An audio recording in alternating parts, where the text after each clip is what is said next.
Assalamualaikum warahmatullahi wabarakatuh. Perkenalkan, nama saya Mardia Mawaddah dari Fakultas Dakwah dan Komunikasi Prodi Manajemen Dakwah kelas MDB semester 1. Di sini saya akan mempresentasikan resume bab 1 hadis dengan judul terminologi hadis. Pembahasan kali ini kita akan membahas yang pertama ada hadis, kedua sunnah, ketiga khabar, empat atsar, kelima kedudukan hadis, dan yang keenam fungsi hadis. Kita akan masuk yang pertama, yaitu hadis. Kata al-hadis secara etimologi atau menurut bahasa merupakan isim masdar dari kata hadatsa yahdisu hadisan, yang berarti komunikasi, cerita, percakapan, baik dalam konteks agama maupun duniawi, atau dalam konteks sejarah, peristiwa, dan kejadian aktual.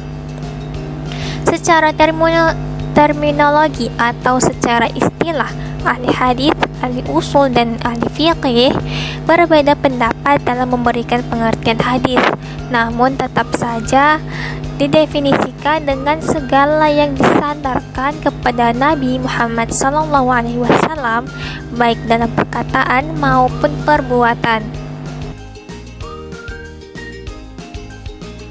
Selanjutnya yaitu sunnah. Sunnah menurut bahasa berarti jalan lurus dan berkesinambungan yang baik maupun buruk.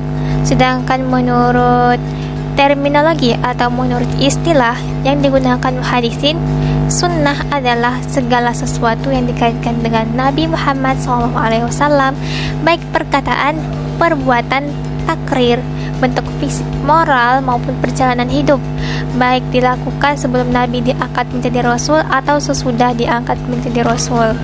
Selanjutnya ada khabar. Khabar sedang menurut bahasa berarti al-naba, yaitu berita. Sedangkan istilah ada 3 pendapat. Yang pertama, khabar itu adalah sinonim dari hadis, yaitu yang disandarkan kepada Nabi dari segi perbuatan, takrir, dan sifat. Kedua, khabar berbeda dengan hadis. Sesuatu yang berasal dari Nabi itu adalah hadis, sedangkan khabar berita yang datang selain Nabi. Jadi kalau yang ketiga ada kabar lebih umum dari hadis. Hadis itu sesuatu yang berasal dari Nabi, sedangkan kabar itu sesuatu yang datang dari Nabi ataupun dari selain Nabi, misalkan kayak ahli hadis atau ahli sunnah. Selanjutnya ada namanya atsar. Atsar secara etimologi berarti baqiyat al-syai, yaitu sisa atau peninggalan sesuatu. Sedangkan secara terminologi ada 2 pendapat. Pertama, atsar adalah sinonim dari hadis, yaitu segala sesuatu yang berasal dari Nabi SAW. Kedua, atsar adalah berbeda dengan hadis, yaitu sesuatu yang disandarkan kepada sahabat dan tabi'in yang terdiri atas perkataan dan perbuatan. Namun dibalik keempat istilah tadi itu ada yang sangat terkait dengan hal itu, yaitu bid'ah, yang secara bahasa dari kata kerja bada'ah yabda'u bid'ah, berarti menciptakan sesuatu yang belum pernah ada atau tanpa contoh. Sedangkan bid'ah menurut istilah adalah sesuatu yang diadakan manusia, baik berupa ucapan, perbuatan, dan masalah agama, dan bukan bersandarkan Al-Quran dan Sunnah Rasulullah SAW. Baik, kita lanjut ke kedudukan hadis. Kedudukan hadis sebagai sumber hukum Islam berada di urutan kedua setelah Al-Quran. Jadi, jika terdapat sesuatu perkara yang maknanya tidak tercantum secara detail dalam Al-Quran, maka hadis dapat dijadikan sandaran. Maka kita nggak perlu lagu sebagai umat Islam menjadikan hadis itu sebagai sandaran kita, karena dalam Al-Quran sudah diterangkan dalam surah An-Nahl ayat 44 bahwa manusia boleh berpedoman pada ucapan dan perbuatan dari Rasulullah. Selanjutnya yaitu fungsi hadis. Kita tahu bahwa Al-Quran itu sumber hukum utama bagi umat Islam, dan Al-Quran itu telah sempurna tapi pemahaman manusia itu belum sempurna.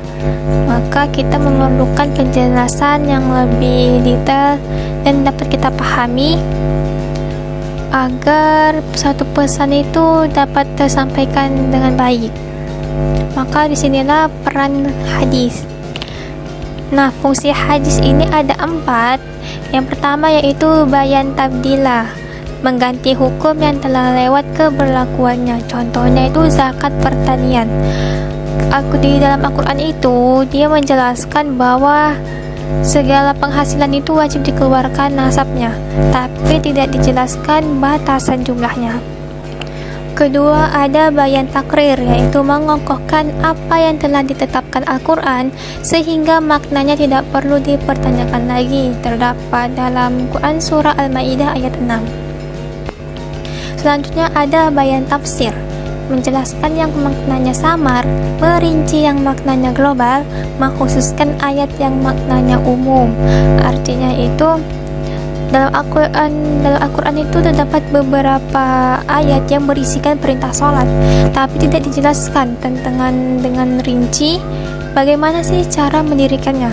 Nah, jadi Nabi Muhammad SAW memerintahkan agar kita sebagai umat Islam sholat seperti bagaimana Rasulullah sholat. Maka Rasulullah bilang kepada kita, sholatlah kalian sebagaimana kalian melihat aku sholat. Keempat, ada takhsis al-am, mengkhususkan atau mengecualikan ayat yang bermakna umum. Contohnya yaitu dalil tentang keharaman bangkai dan darah. Nah, di Quran surah Al-Maidah ayat 3 itu dia mengatakan bahwa diharamkan bangkai dan darah dan daging babi kan. Tapi Rasulullah mengecualikan ada 2 bangkai dan 2 darah yang boleh. Yang 2 bangkai itu bangkai ikan sama bangkai belalang. Kalau 2 darah itu darah ati dan limpah. Syukran jazilan dan terima kasih. Saya di sini ingin memohon maaf jika di dalam video ini terdapat kesalahan yang tidak saya sadari. Sesungguhnya yang benar itu datang dari Allah Subhanahu wa taala dan yang salah itu dari diri saya sendiri. Kita sama-sama belajar dan juga saya juga lagi belajar. Semoga teman-teman dapat memakluminya dan semoga video ini bermanfaat untuk sesama. Wabillahi taufiq wal hidayah. Wassalamualaikum warahmatullahi wabarakatuh.